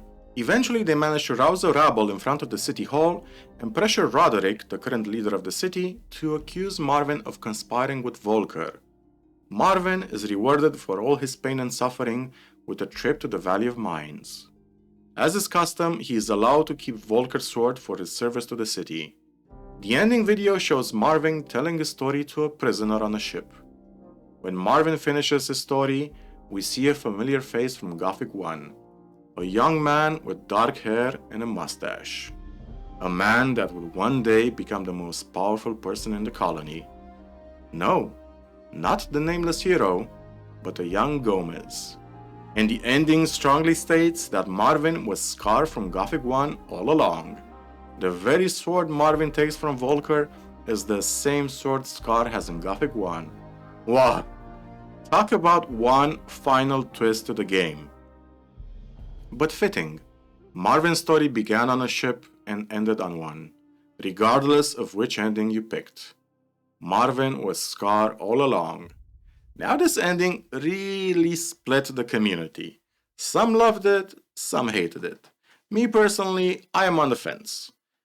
I understand why people feel that Marvin should be in a standalone character not connected to the Gothic games. I feel like the developers might have went overboard with the fan service there. On the other hand, Archolos has been tied to the events of Gothic 1 from the get-go, so I get why they went that route. Also, I like to point out, Archolos has been such an impact on the Gothic community, it's already been referenced in other mods like New Balance or Golden Gate 2. Let's talk about mechanics for a bit. Archolos pretty much improves on every mechanic we had back in Gothic 2 and adds some new stuff into the mix. We have improved cooking, professions like bow making, blacksmithing, alchemy, as well as extraction skills such as mining, fishing, and woodcutting. These are quite complex and you can get to about 100 different recipes to play around with. They're also not useless since the stuff you can craft you can later on sell to your master to make a profit. As for combat, players who play Gothic 1 and Gothic 2 will find the combat system familiar. Your initial skills suck, and as you level up, you will unlock stronger attacks and animations. In addition to that, the developers added a further customization mechanic by the use of magical items. You now have access to over 100 rings and amulets and belts that add every possible buff to enhance Marvin's abilities. You wanna be a crossbowman? There's a ring and amulet set for that. A mage? The game has items that passively regenerate your mana or enhance spell damage. You can even be an unarmed brawler. They added a boxer ring set that makes Marvin a heavyweight champion. As for magic, magic is incredibly broken in Archolos. If you are gunning for a magic build, even a hybrid one, be warned. The game will become a breeze. There are only 4 levels of magic and you learn them from books scattered across the map. No trainers, just straight up find the books, pay the learning cost, and Marvin becomes a self-educated firebolt slinger. Once you hit level 4 in magic, you unlock mana regeneration, at which point you won the game. You can spam out lightning bolts non-stop like 4 on steroids. And if it's raining, guess what? Your lightning damage increases. Potions? Throw them away. Use a heal spell to heal. Food? Not needed anymore. Chest lock with a 15-point combination? We got an unlock rune for that. This also creates this relaxing rotation where you kill enemies, run out of mana, and then you start looting. By the time you finish looting, you're back at full mana, ready to go again. The game also provides magic-oriented gear in the form of belts, staves, rings, and amulets. You wanna increase spell damage? There's a build for that. Increase mana regeneration? There's a build for that too. Magic really breaks any difficulty in this game. If you want the easiest possible endgame experience, go magic. It's weak at the start, but its power ramps up quick towards the end. For some, it's a balancing gripe, for others, it's a balancing godsend. And before you ask, yes, you can do area of effect damage. Pop a few geyser spells in a pack of enemies and watch as they melt away. If you truly want to be a thunder and lightning god, combine magic with alchemy. There's a potion that temporarily increases your maximum mana, and another that gives you extra mana regeneration. Magic is the build that breaks all builds in Archolos. Also on the topic of mechanics, the in-game economy deserves an honorable mention. I have played so many Gothic mods and RPGs, and most of them suffer from the same issue. You get to a point where you have 1,000,000 gold pieces and nothing to spend them on. Gothic 1 suffered from it, from that Gothic 2 as well, and do not get me started on later editions. Archolos, on the other hand, is near perfect. You don't really earn money until later in the game, and that is when you apprentice to a master and start selling stuff. And even then, the money you make evaporates almost instantly. The game is flush with money sinks. You have rare potions to buy, books that permanently increase your stats, powerful scrolls to deploy, rare plants for alchemy. You can pray at Inno shrines to increase your health. Later on, you can buy a house and pay a ton to decorate it to your liking. I was poor for most of the game, and I loved every second of it. The developers really understood how to design proper money sinks, so you always feel it's worth collecting every bit and trinket to sell later on. As for the atmosphere and music, in one word, it's fantastic.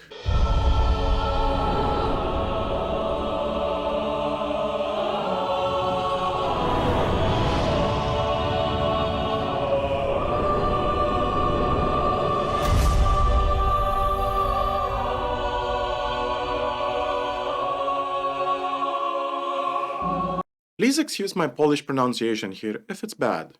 The music was composed by Kamil Jedziejewski and produced by Szymon Nawrocki. It's a masterpiece. They collaborated with the Andante Sinfonietta Orchestra and the Fryderyk Chopin University of Music in Warsaw to produce music that can put AAA games to shame. Just have a listen to a few snippets.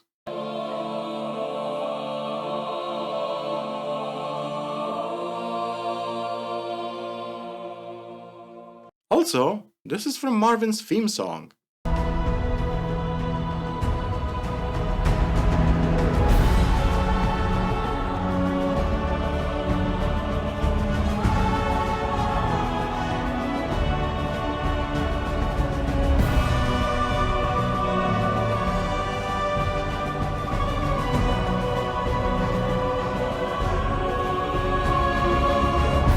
It just blows my mind at how amazing the quality it is for a free game. Yeah, I keep forgetting this was free. Production quality that rivals entire franchises, and it's free.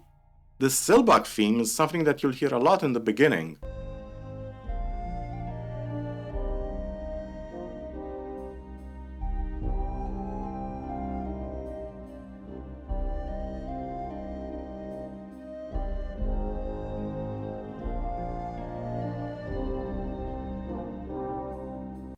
It perfectly depicts the idea of a sleeping village on the cusp of turmoil and chaos. The score also remasters some of the old Gothic 1 and Gothic 2 songs and adds its own unique touch to them. It respects Kai Rosenkranz's work, the original composer of the Gothic 1 and 2 soundtracks, but it also has its own identity, suggesting a dark adventure fraught with the loss of innocence, adversity, and betrayal. And it fits perfectly in the background. It doesn't become too loud or intrusive. Overall, the soundtrack, sound design, and the music lives rent-free in my head to this day. I even play Marvin's theme in my car when I'm driving. It's often said good music can make or break a game or a movie, and it's true. If you're a Gothic fan, this music will cut deep into your soul, and you'll be happier for it. Now, for my ending impressions, if you've played Archolos, you'll have noticed me skip some bits into the story. I had to make a judgment call on whether or not to include the hundreds of interesting characters we come across. But if I would have done that, this review would be 42 hours long, and I don't have that much storage space on my PC to render a higher resolution video for it. I know some people will scream at me for skipping the Beast of Archolos quest or the fact that Marvin can make his own wine, but for a second, I want to talk about Marvin's character. Marvin is a naive kid, but he does have character growth throughout the story. He starts out as this clueless 17-year-old kid that easily gets swindled and tricked by others. But other times he drops these really good arguments with the cunning and oratorical poise of a Greek philosopher. Half of the time, the people Marvin tries to save end up dead or in prison. There's even a moment where we have to ask ourselves if we're the baddies in chapter 5. We get to the city and meet In Extremo. Yeah, you know them? Part of their soundtrack was used in Gothic 1. Well, here they are anti-royalists singing seditious song against the king. Marvin gets tasked by Grayson to set them up and eventually they land in prison. Well, at least this explains why In Extremo ended up in the colony. For me, Archolos managed to recapture both the innocence and brutality of a new Gothic world. I would even go as far as to say that the second main character in the story is the journey through Archolos itself. Just walking around, taking in the mood, atmosphere, and the soundtrack, all those things are magical by themselves. As we come towards the end, I want to express my heartfelt gratitude for all the developers of Archolos and the people who worked on it, and giving me a chance to re-experience the glory and beauty of Gothic as I played it for the first time as a kid. And on top of all that, you know what? They just posted they'll be releasing Archolos 2.0 in 2026 with new updates and even a hardcore version of the game with new mechanics. Jesus Christ, Larian Games should hire these guys ASAP. As for respecting the Gothic lore, the Gothic vibe, and overall canonic value, it does a solid job. It doesn't retcon or rewrite past events, but rather cleverly works in certain backstories. It doesn't break the tapestry of rich storytelling, but rather weaves its own story in an elegant fashion. A few examples. We meet familiar faces such as Stone, Homer, Bloodwind, and Neck from Gothic 1. We even get a few random encounters with people that are from Gothic 2, such as Greta's poor husband, or even Riordi and the Mage. We meet Thomas, the famous brewer that made the Dark Paladine beer, which is now also present in Khorinis. We have references to Zardos, Lee, and some cooks even say that a few lunatics are trying to make a stew out of meat bugs. All of these things enrich the lore of the Gothic games. A writer that doesn't retcon or doesn't crap on the established lore, I know of a few franchises that could benefit from such a stance. The Witcher franchise, the Rings of Power, the Wheel of Time, you name it. The Archolos team truly respected Gothic games in all aspects, and for that they have my heartfelt respect and love. And on that note, I'd like to thank the developers, but most importantly, you. The fans, the people who have kept Gothic alive for nearly 3 decades, even though publishers and other companies have tried to kill it.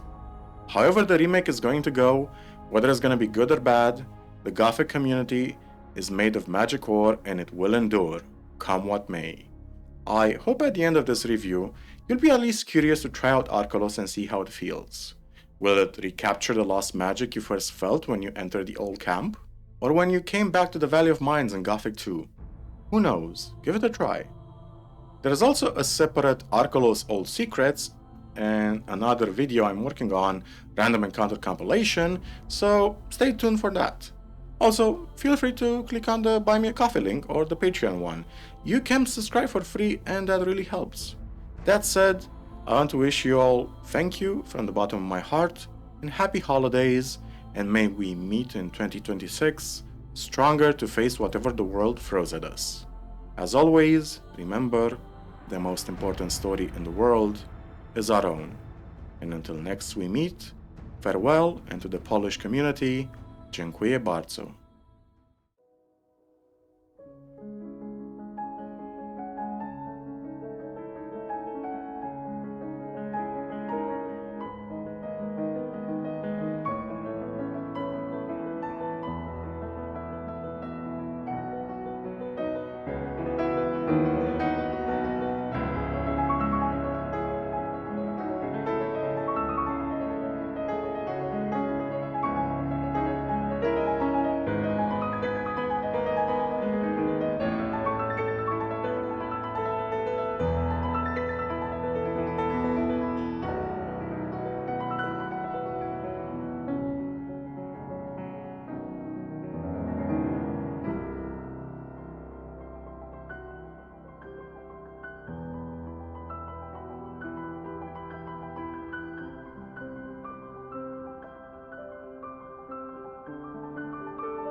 Wiesz, jacy byliby magowie, jakbyś zabrał im runy?